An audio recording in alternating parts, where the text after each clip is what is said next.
중국의 소설가 장스안이라고 하는 분이 나를 이기는 힘이라고 하는 책을 저술했는데, 이 나를 이기는 힘이라고 하는 이 책에서 한 재미난 내용이 있어서 오늘 소개하려고 합니다.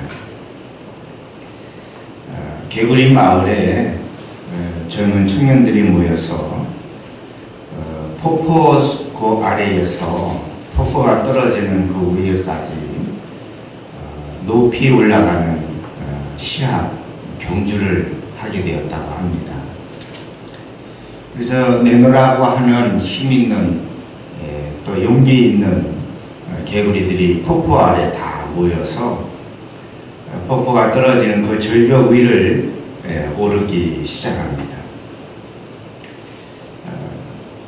그 폭포 주변에 많은 개구리 떼들이 모여서 나름대로 지지하고 또 응원하고 싶은 젊은 개구리들을 또 응원하고 격려하고 박수를 칩니다.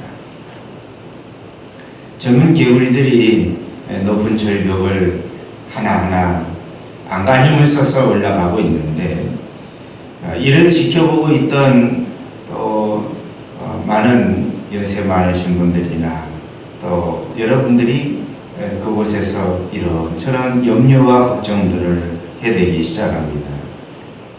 아니, 저기 올라가다가 떨어지면 어떡하나, 저기 올라가다가 미끄러져서 떨어지면은 그 높이가 어마어마한데, 잘못하면은 허리를 다칠 수도 있고 또 잘못하면 창자가 터져서 죽을 수도 있는데, 왜 그렇게 사람들이 요즘 젊은이들이 저렇게 무모한 짓을 하는지 모르겠더라고 하면서 이런저런 걱정거리들을 쏟아내기 시작합니다.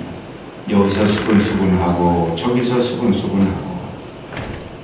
그런데 시합에 참여한 이 젊은 개구리들이 이 주변에서 염려하고 걱정하는 이 개구리들의 말이 자꾸만 신경이 쓰이는 거예요. 그 말이 마음에 또 귀에 들려오기 시작하는데, 저기 올라가다 정말 내가 떨어져 죽으면 어떡하지? 저기 올라가다가 내가 미끄러져 가지고 그래서 떨어져서 허리를 다치면 어떡하지? 또 자칫 잘못해서 떨어지다가 어디 부딪혀서 나뭇가지에 부딪혀서 창자가 찔려서 죽으면 어떡하지? 이런저런 거기로 올라가면서 옆에서 이야기하는 사람들의 부정적이고 또 수근수근하는 그 말들이 귀에 자꾸 거슬립니다. 그러다 보니까 젊은 개구리들이 처음에는 용기를 내서 절벽을 올라가기 시작했지만은 옆에서 그 이야기하는 그 이야기에 신경이 쓰이고 귀가 거슬고, 그러면서 결국은 용기를 잃어버리고 한두 마리씩 그 절벽에서 올라가는 것을 포기하고 다 내려오고 말았다는 거예요.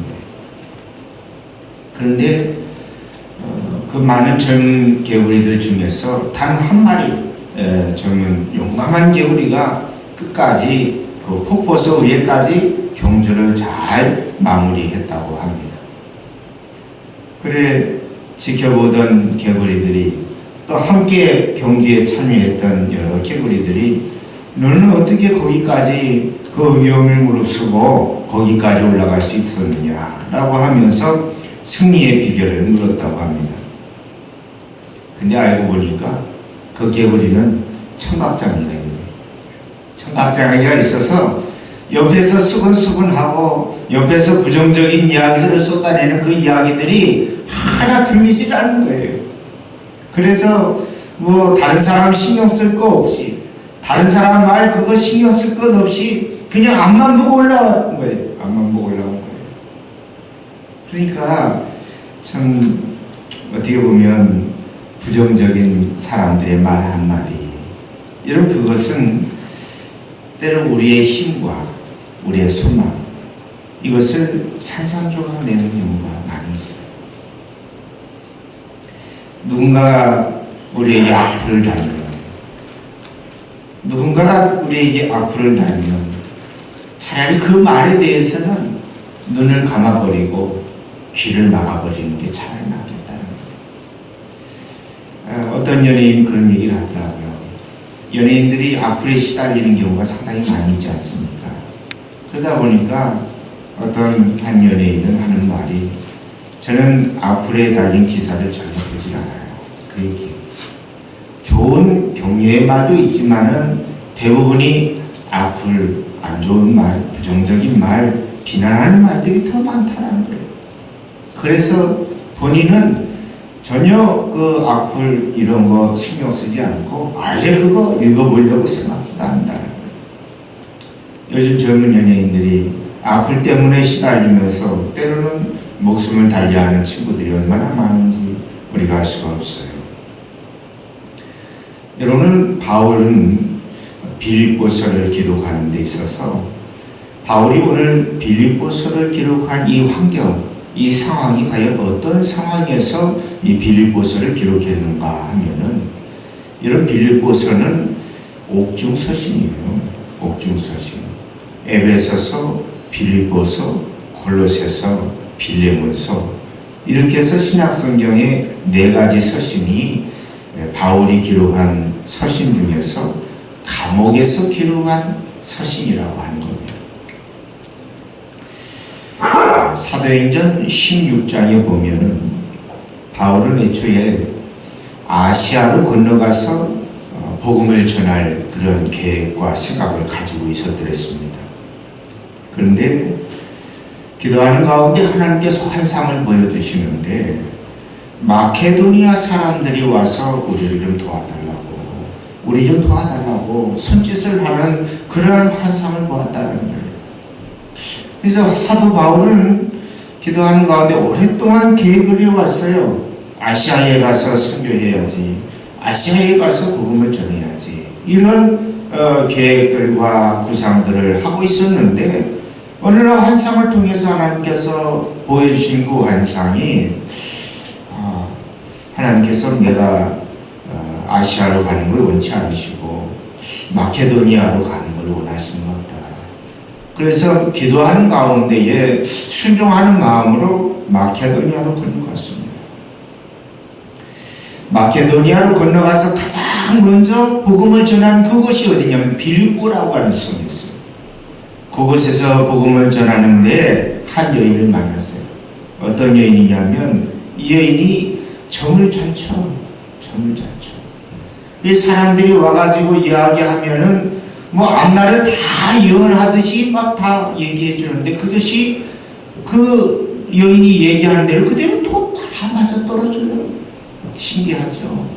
또 어떻게 보면은 뭐라고 그럽니까, 요즘에 점치는 사람들 뭐 참 예언도 잘하고 잘 맞춘단 말이에요. 잘 맞춘단 말이에요. 그래서 사람들이 그 여인한테 많이 몰려가고 그랬는데, 사실 그 여인은 주인이 따로 있어요. 그래서 그 여인은 본인 스스로 그 점을 치는 일을, 그 사업을 혼자 하는 게 아니라 그 사업은 누가 하냐면 그 사업을 이끌어가는 주인이 있다는 거예요. 근데 문제는 바울이 가만 보니까 이 여인이 점을 치는 능력이 어디서부터 나오냐면 귀신 들렸다는 거예요. 귀신에 들려가지고 그 앞일도 예언을 하고 점을 잘 맞추고 하루 맞추는 거예요. 그래서 바울이 이 여인이 너무 불쌍하고 안타까운 마음에 그 여인을 위하여 기도하고 귀신을 쫓아내줬어요. 그랬더니 이 점치는 사업을 하는 주인이 화가 났어요. 왜냐하면 이 여인이 그동안은 능력이 많았잖아요. 어찌됐든 돈벌이가 많이 됐는데 바울 때문에 우리가 망하게 됐다는 거예요. 더 이상 앞을 예언할 수 있는, 또 그 사람의 미래를 알아맞힐 수 있는 그런 능력이 하나도 나타나질 않아요. 그러다 보니까 이 여인을 부리던 이 주인이 화가 났어요. 그래가지고 고소를 합니다. 그 일로 인해서 바울과 실라가 감옥에 갇히게 되었다라고 하는 겁니다. 여러분, 감옥이라고 하는 것은 어떻습니까? 감옥이라고 하는 것은 절망적인 것입니다. 어찌 보면 다른 사람들과의 만남을 이룰 수도 없고 누구의 도움을 받을 수도 없고요. 어떻게 보면 참으로 외롭고 고독한 그러한 시간들, 또 절망과 좌절의 시간들을 보내야 돼요. 내가 마케도니아에 왔는데, 또 내가 하나님께서 보여주신 그 환상을 따라서 내가 여기까지 왔는데 많은 일 하지도 못했잖아요.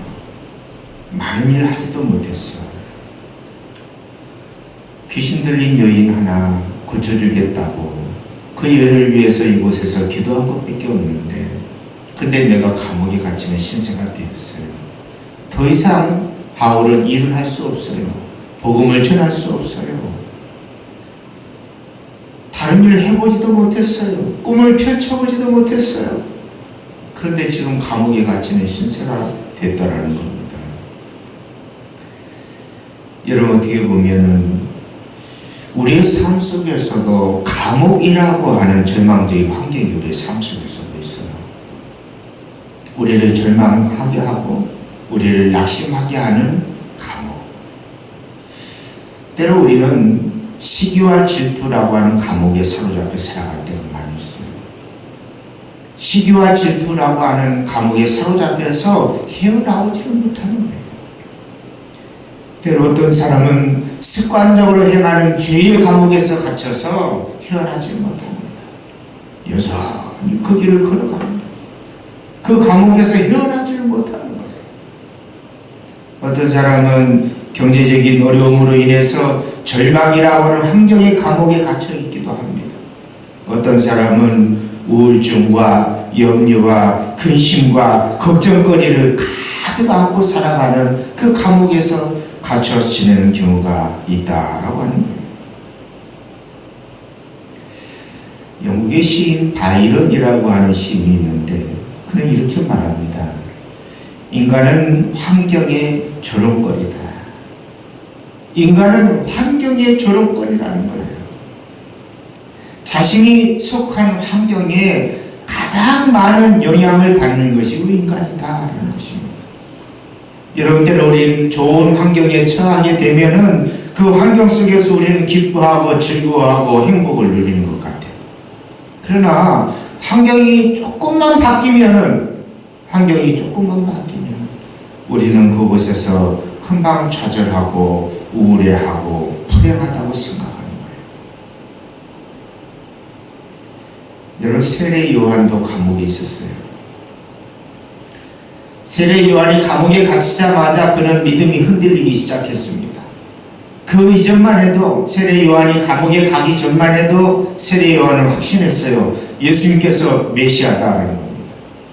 예수님께서 구약의 선지자들이 예언하고 말씀해 주었던 그 메시아가 바로 예수님이다라고 세례 요한은 추워도 의심하지 않았습니다. 확신했습니다. 여러분, 그런데 그가 감옥에 갇히자마자 흔들리기 시작하는 거예요. 예수님이 메시아라고 한다면 나를 이 감옥에서부터 건져내 주지 않겠나라는 거죠. 예수님이 메시아라고 한다면 이 불의한 이 세계를 하나님께서 심판하시고 의인을 구원하시지 않겠느냐라고 하는 믿음과 소망을 가지고 있었는데, 세례 요한이 감옥에 갇혔는데도 예수님 그 어떠한 행동도 하지 않는 거예요.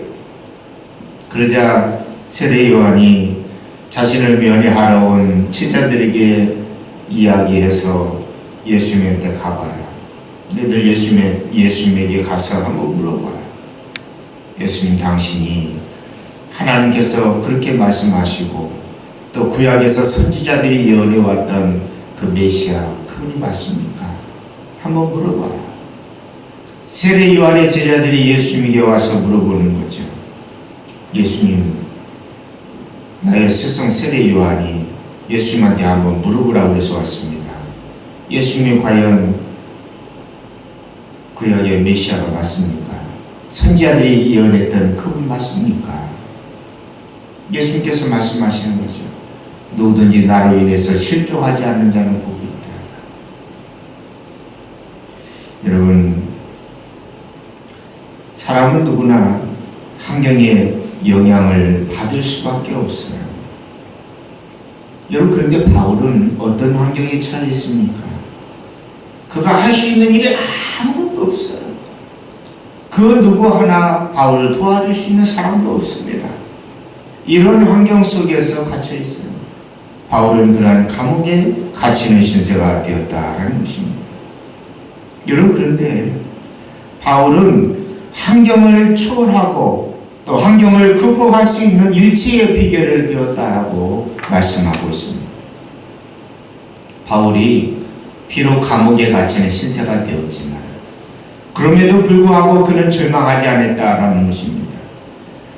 바울이 비록 감옥에 갇히는 신세가 되었지만 그럼에도 불구하고 그는 기뻐할 수 있었다라는 거예요. 여러분, 빌립보 감옥에서 바울이 온통 몸에 얻어맞았어요. 매질을 당했습니다. 그리고 감옥에 처해졌어요. 그러고 나면 우리는 어떻게 해요? 우리는 어떤 생각을 합니까? 하나님, 내가 아시아로 가는 게 맞는 것 같아요. 내가 여기 마케도니아로 온 거는 내가 판단을 잘못한 것 같습니다. 우리 그렇게 생각하잖아요. 그렇잖아요. 내가 아시아로 갔더라면 이런 불행이 나에게 있지 않았을 건데, 내가 환상을 보고 마케도니아 사람들이 와서 도와달라는 환상을 보고 내가 여기 왔는데, 이건 내가 잘못 선택한 것 같다. 이거는 하나님의 뜻이 아닌가 보다. 우리는 저 같으면 아마 그렇게 생각했을 것 같아요. 여러분, 그런데 바울은 그렇게 생각하지 않아요. 오히려 그곳에서도 협력하여 손을 이루어 가시는 하나님의 뜻을 바라보는 거예요. 그러면서 바울은 그곳에서 찬송을 부릅니다. 바울은 그곳에서 하나님 앞에 기도를 올려드립니다. 여러분, 우리는 찬송이 어떤 때 우리는 찬송이 나오나요? 우리가 찬송을 하나님께 올려드릴 때 우리는 기쁠 때, 즐거울 때, 이럴 때 노래하고 찬송이 나오잖아요. 그렇지 않습니까? 여러분, 그런데 바울은 감옥에서도, 절망적인 환경에서도, 그가 아무것도 할 수 없는 그러한 상황에서도 그는 그곳에서 찬송을 불렀다라고 하는 것입니다. 여러분, 바로 바울은 비록 감옥에 갇히는 신세가 되었지만 손과 발이 착고에 차여지고 부자연스러운 그런 상황이 되었지만 그럼에도 불구하고 바울은 환경의 노예가 되질 않아요. 우리는 환경에 많은 영향을 받고 살아가지만은 바울은 환경에 영향을 받지 않아요. 환경의 노예가 되지 않았다라고 하는 것입니다. 이런 때로 우리를 힘들게 하는 것은 환경 말고 또 다른 게 있어요. 우리를 힘들게 하는 것은 환경보다도 때로 사람들이 우리를 더 힘들게 할 때가 많아요. 물론 우리에게 어려운 환경, 고난의 환경, 물질로 인하여서 여러 가지 이유로 인해서 환경이 어려워질 때도 있지만 그거로 인해서 우리가 힘들어지는 상황이 있을 수 있지만 그러나 우리를 힘들게 하는 요소는 또 다른 데 있다는 겁니다. 환경보다도 사람들이 나를 힘들게 해요. 여러분, 그런데 멀리 있는 사람들은 나를 힘들게 하지 않아요. 때로 가장 가까이 있는 사람이 나를 힘들게 하는 거예요. 나를 모르는 사람, 나하고 전혀 관계없는 사람은 나한테 힘들게 할 이유가 전혀 없어요. 그런데 문제는 뭐냐면 나를 잘 아는 사람, 나하고 아주 친한 사람, 나하고 가까이 있는 그 사람이 때로 우리를 힘들게 한다. 사도행전 23장 12절 말씀에 보니까 바울을 힘들게 하는 사람들이 있었어요. 바울을 힘들게 하는 사람들은 누구냐면 그동안 바울이 잘 아는 사람들이었습니다. 바울이 예수님 믿기 전에는 그들과 함께 생활하고 말씀을 나누고 율법에 대해서 토론하고 함께 공부해왔던 동문수학해왔던 좋은 친구들이 있어요. 유대교에서 간 사람들. 근데 바울이 예수님을 믿고 나서 그들은 어떻게 하기 시작하냐? 바울이 예수님을 믿고 예수님을 증거하기 시작하자 과거에 그와 함께 율법에 대해서 동문수학하고 함께 공부해왔고 함께 해왔던 그 친구들이 무려 몇 명이? 40명이 금식하는 거예요. 바울을 죽이기 전에는 내가 먹지도 않고 마시지도 않겠다. 와, 놀랍지 않습니까? 바울을 죽이기 전에는 내가 먹지도 않고 마시지 않겠다. 이렇게 선언한 사람이 무려 40명이나 된다. 40명. 바울을 모르는 사람이 아니에요. 바울을 잘 아는 사람. 문제는 뭐냐면 바울이 우리를 배신했다는 거예요. 바울이 율법을 따르지 않고 예수님을 따라간다라는 겁니다. 그러면서 사람들이 율법을 쫓아가고 율법에 매여있던 사람들이 바울을 죽이게 했다고 나서는 거예요. 더군다나 40일 동안 40명이 금식하면서 바울을 힘들게 하는 사람들은 바울을 모르는 사람들이 아니에요. 바울을 잘 아는 사람, 그동안 가장 가까이 있었던 사람, 그동안 바울과 뜻을 함께 해왔던 사람들이 이제는 바울을 힘들게 하고 바울의 생명에 위협을 가하기 시작했다라고. 이런 바울은 자신을 힘들게 하는 사람들과의 관계에서도 그는 기뻐할 수 있는 일치의 비결을 배웠다라고. 사람들이 나를 죽이려고 하고 나를 해하려고 하고 나를 시기하고 나를 미워하고, 그런데도 불구하고 바울은 일체의 기쁨의 비결을 배웠다는 거예요. 여러분, 때로 우리가 사람들과의 관계에서 내가 힘든 이유가 어디에 있는 줄 아세요? 사람들과의 관계에서 내가 힘든 것은 그 사람을 변화시키려고 하는 겁니다. 내가 어떻게 해서 그 사람을 변화시킬 수 있을까? 내가 어떻게 해서 이 사람을 바꿀 수 있을까? 여러분, 우리가 결혼해서 함께 부부가 살아가잖아요. 근데 각각 살아온 삶이 다 달라요. 근데 이걸 합쳐놓으니까 서로 좋은 점도 있지만 불편한 점들이 많아요. 불편한 점들이 많아요. 이 사람이 이렇게 답답한지 몰라. 이 사람은 왜 이렇게 융통성이 없나 몰라. 응? 그러면서 아주 힘들어하네. 그러면서 어떻게 합니까? 신혼 초에는 이 사람의 이 모습을 내가 좀 바꿔보겠다. 그러면서 기득권을 누가 잡느냐? 그래가지고 기득권을 잡으려고. 그래서 서로가 이제 신경질을 내고 서로 부부 싸움도 하고. 왜 그래요? 이 사람을 좀 바꿔보려고 하니까 좀 바꿔보려고 하는데 안 바뀌거든. 삶이 바뀌지 않고 생각이 바뀌지 않고 말이 바뀌지가 않아요. 여러분, 우리가 사람들과의 관계 속에서 우리가 힘들어하는 것은 내가 어떻게 해서 저 사람을 좀 바꿔볼까? 이거 정말 안 돼요. 이거 정말 힘들어요. 여러분, 근데 왜 힘드냐면 하나님도 포기하신 일을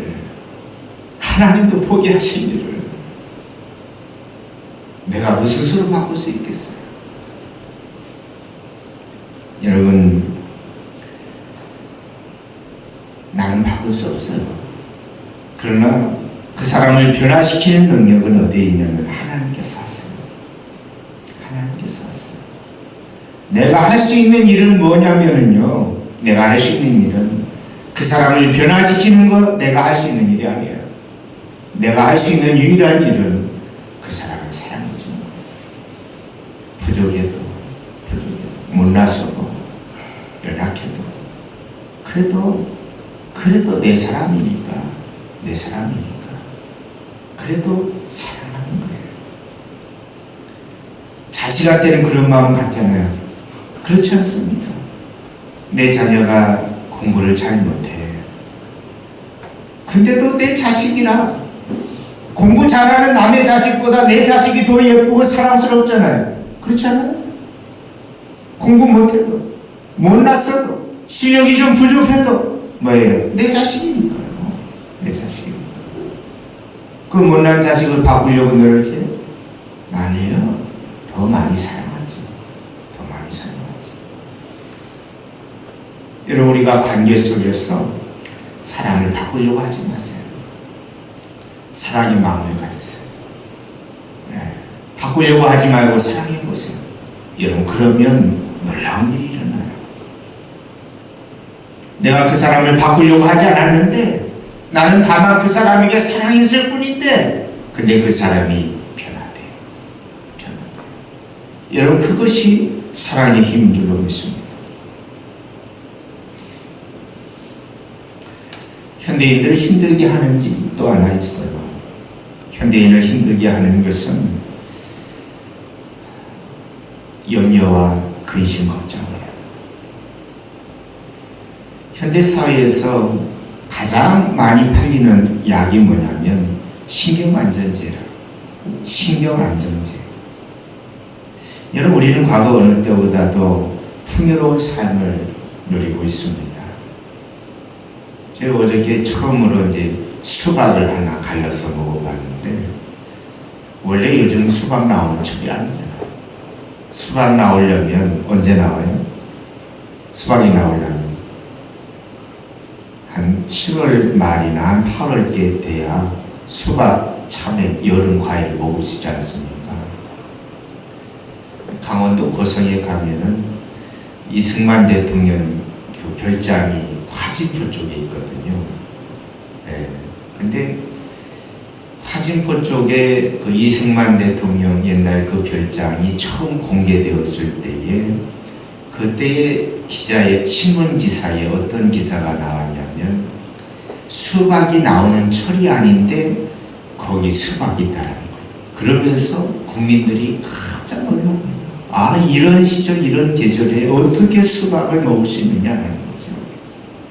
그러면서 이게 신문 기사화가 되고 또 대통령이 누리는 어떤 호화로운 삶에 대해서 상당히 좀 부정적인 그런 내용을 다룬 기사가 있었어요. 여러분, 가보시면 알겠지만 지금 가보세요. 화진포 쪽에 이승만 대통령의 그 별장이라는 곳을 가보면요, 단칸방 그런 단칸방이 없어요. 여러분, 거기 가서 하루 저녁 이렇게 임대해가지고 거기서 하루 종일 잔다고 생각하면은 한 사람도 안 갈 거예요. 그만큼 지금 시각으로 보면 그만큼 시설이 낙후되어 있다는 겁니다. 그거보다 더 좋은 시설이 얼마나 많은데. 여러분, 요즘 우리는 한겨울에도 우리는 딸기를 먹잖아요. 과거 이승만 대통령은 한겨울에 대통령이라도 딸기 못 먹었어요. 여러분, 그때 우리는 돈만 원 가지고 가면 겨울철에도 우리는 딸기도 먹고요. 한여름이 아닌데도 우리는 수박, 참외, 여름 과일 얼마든지 먹을 수 있잖아요. 여러분, 어떻게 보면 우리는 과거보다도 그 어느 때보다도 풍요로운 시대를 우리는 살아가고 있습니다. 그런데 우리는 행복하지 않아요. 사람들은 행복하지 않아요. 그만큼 풍요로운 시대를 살아가고 있는데도, 그런데도 불구하고 행복지수가 떨어집니다. 그러면서 우리의 마음에 우리를 지배하고 있는 것은 수많은 근심과 걱정을 끌어안고 살아요. 그 어느 때보다도 풍요로운 시대를 우리는 살아가고 있음에도 불구하고 어마어마한 이 어깨에 근심과 걱정을 끌어안고 그렇게 살아가는 거예요. 여러분, 염려라고 하는 이 말의 의미는 마음이 나누어진다라는 의미를 가지고 있어요. 마음이 나누어진다. 여러분, 염려라고 하는 것은 때로 우리의 목을 조를 때가 있습니다. 염려는 우리의 마음을 분산시키고 우리의 마음을 힘들게 합니다. 바울은 빌립보서 4장 6절에서 아무것도 염려하지 말고 다만 모든 일에 기도와 간구로 너희 구할 것을 구하라. 여러분, 예수님도 마태복음 6장 25절 말씀에서 목숨을 위하여 무엇을 먹을까, 몸을 위하여 무엇을 입을까 염려하지 마라 라고 말씀합니다. 여러분, 현실 우리가 처한 상황, 우리의 환경, 여러분, 그것이 어떠하든지 염려를 안 하고는 살아갈 수가 없어요. 모든 사람들이 이런저런 염려들, 이런저런 근심 걱정들을 안고 살아가는데, 여러분, 근데 그것은 우리의 선택의 문제예요. 우리의 선택의 문제예요. 우리가 염려라고 하는 것 하나하나 내려놓으면, 여러분, 우리 안에 평안이 있습니다. 헨리 라우엘이라고 하는 영성가가 모든 것을 새롭게 라고 하는 책에서 염려라고 하는 것을 이렇게 정리합니다. 염려라고 하는 것은 아직 내 앞에 일어나지 않은 일을 가지고 그것을 만약에 혹은 혹시라고 하는 단어로 가득 채워가는 것이다. 아직 내 앞에 일어나지도 않은 일을 가지고 만약에 이렇게 되면 어떡하지? 혹시 이런 일이 생기면 어떡하지? 이게 염려라는 거예요. 예. 여러분, 만약에 여러분 내 안에 혹시 이 마음이 생기기 시작하면 이거는 염려다 하는 거예요. 만약에 내가 암에 걸리면 어떡하지? 우리 그런 생각을 해요. 저희 이제 사모가 장염이 가끔 잘 생겨요. 그래서 지난주에 여보 건강검진도 한번 받아보는 게 좋겠다. 이것도 무슨 생각에서? 에? 무슨 생각에서? 혹시 만약에 그런 생각에서 우리는 건강검진 받아보라고. 병원에 한번 가서 검사 한번 받아봐. 여러분, 혹시 내가 암에 걸리면 어떡하지? 혹시 지진이 나면 어떡하나? 혹시 내가 사업이 힘들어져서 내가 실직을 하면 어떡하나?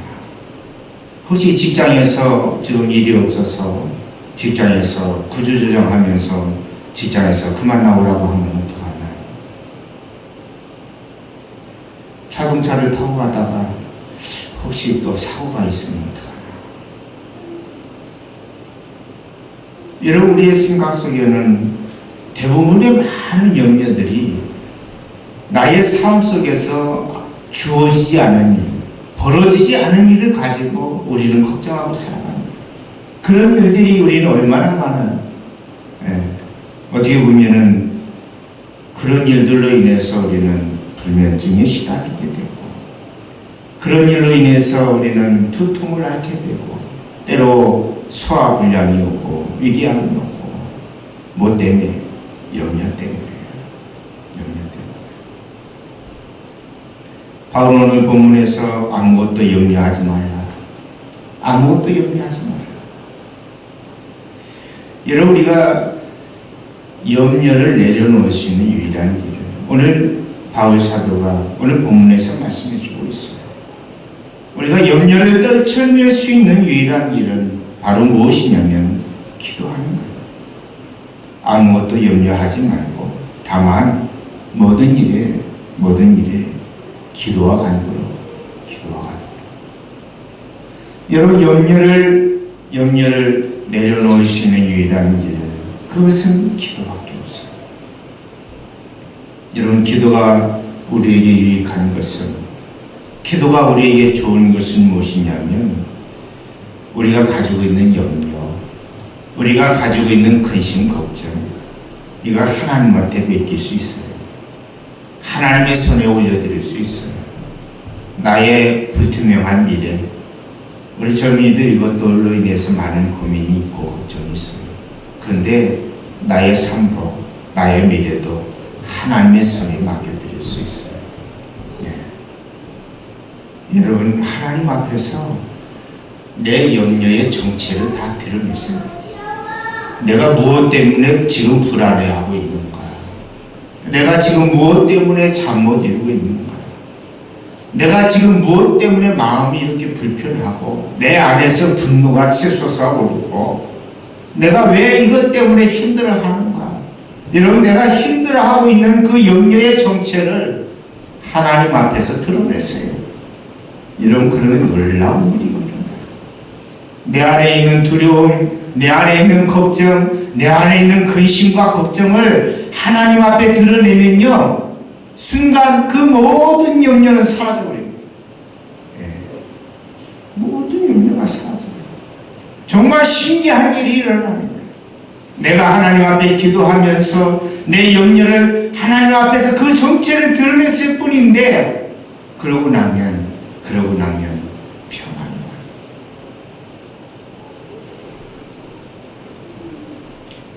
여러분, 기도는 말이죠, 우리의 마음에 파수꾼을 세우는 게 기도예요. 여러분, 파수꾼이 뭡니까? 성을 지키는 보초병이죠. 보초. 성을 지키는 보초라. 보초를 세우는 거죠. 파수꾼을 세우는 거죠.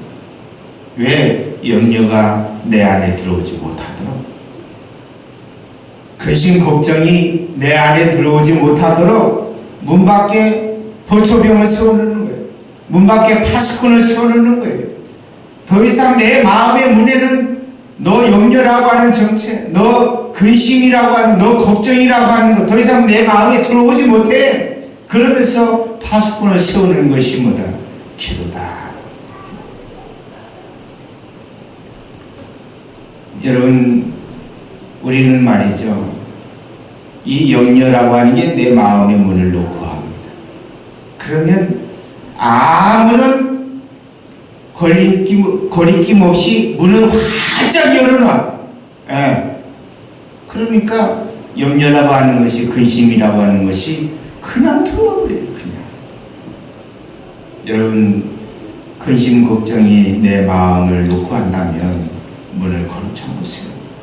문을 열어주지 마세요. 왜 문을 열어줘서 내 마음을 힘들게 하냔 말이에요. 여러분, 기도라고 하는 것은 파수꾼을 세워요. 여러분, 우리가 문을 열어줘야 될 건 누구에게 문을 열어줘야 됩니까? 내가 문 밖에 서서 두드리고 누구든지 내 음성을 듣고 문을 열면 내가 그에게로 들어가겠다. 우리가 문을 열어줘야 될 분은 누구냐면 예수님. 예수님을 향해서는 문을 활짝 열어주고, 우리 힘들게 하는 근심, 걱정, 염려, 그거는 문 열어주지 마세요. 근데 웬일인지 우리는 반대로 해요. 반대로. 웬일인지 염려를 향해서는 문을 다 열어두고 예수님을 향해서는 그냥 문 밖에 세워둬요. 우리가 염려, 근심, 걱정하고 있다는 것은 내가 기도하지 않는다는 증거입니다. 기도하지 않았어요. 내가 잠 못 잔다는 거, 내가 마음이 힘들고 불편하고 불면증이 오고 위궤양이 오고, 여러분, 그 모든 것들은 이유는 뭐냐면 단 하나, 기도하지 않았어요. 기도하지 않았어요. 여러분, 염려를 향해서 문을 걸어 잠그세요. 기도의 파수꾼을 세우세요. 어떤 사람은 염려를 되게 아까워라 생각해요. 그래서 하나부터 10까지 다, 모든 것이 다 염려와 걱정으로 다 채워가는 거예요. 그거 뭐 득이 되는 것도 없는데 왜 그렇게 아까워하는지 몰라요. 그냥 과감하게 내려놓으세요. 염려하고 친구 삼지 마세요. 우리 친구는 예수님이세요. 예수님하고 친구 삼으세요. 염려, 근심, 걱정하고 친구 삼지 마세요. 여러분, 그래도 염려가 찾아온다. 그래도 염려가 찾아오면 여러분 감사해 보세요. 감사할 것이 전혀 없는 상황에서 감사의 조건을 한번 찾아보세요. 여러분, 염려를 감사로 바꾸면, 염려를 기도로 바꾸면 하나님께서 우리 마음에 말할 수 없는 기쁨과 평강을 허락해 주시는 줄 믿습니다. 오늘 저와 여러분의 삶이, 오늘 저와 여러분의 삶이 아무것도 염려하지 말고 다만 모든 일에 기도와 간구로 여러분 감사함으로 하나님께 아뢰시는 저와 여러분 될 수 있기를 주의 이름으로 간절히 축원합니다. 기도하겠습니다.